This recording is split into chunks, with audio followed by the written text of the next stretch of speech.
မရင်းချက်တဲ့သူတွေကသူတို့ဘဝမှာအမြဲစိတ်အလိုမကျဖြစ်ရတယ်။သူကိုယ်တိုင်နေမကဘူးသူ့ကိုပေါင်းနဲ့ချစ်တဲ့မိတ်ဆွေတငယ်ချင်းချစ်သူတွေရောပဲစိတ်ပင်ပန်းရပါတယ်။ဘလို့မရင်းချက်တာလဲဆိုရင်ကိုယ်စိတ်ကိုယ်တိုင်တာဝန်မယူနိုင်တာ။သူဝမ်းနေရင်ဘေးကလူတွေကဂရုစိုက်ပေးရမယ်။ကိုယ်စိတ်အတက်အကျကိုသူကမပြောပြဘဲချစ်သူတငယ်ချင်းတွေကအလိုလိုသိနာနေပြီးစာနာပေးရမယ်။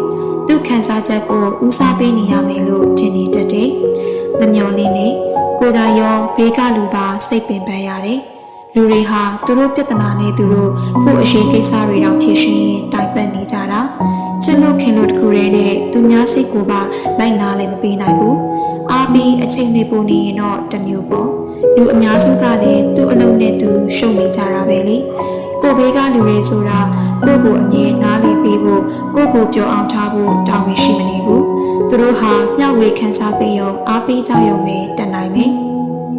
လူဆိုတာကိုယ်စိတ်အတက်အကျကိုကိုယ့်ဘာသာကိုအရေးအချင်းရှိရှိ control လုပ်ရမယ်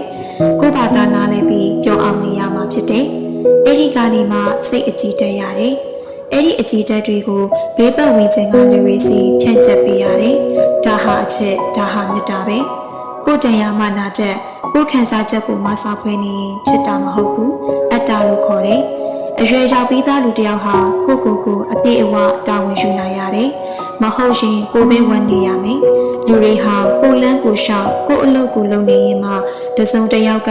ကိုယ်အပေါ်ထူးထူးခြားခြားကောင်းပေးတဲ့သူနဲ့ဆောင်ရတာဟာ blessing လို့ခေါ်တယ်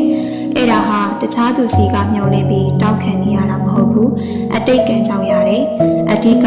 ကိုယ်တိုင်ပဲကိုဝမ်းမနေစိတ်မှလည်းကိုပဲကိုအပြေးဝချစ်ပေးမှလည်းကိုယ်တိုင်ပဲစိတ်လုံးချုံမှုပေးမဲ့သူမနာကျင်စိတ်မဲ့သူကလည်းကိုယ်တိုင်ပဲဘယ်သူမှမရှိလေကိုယ့်အတွက်ကိုရှိနေရဆိုတာသိထား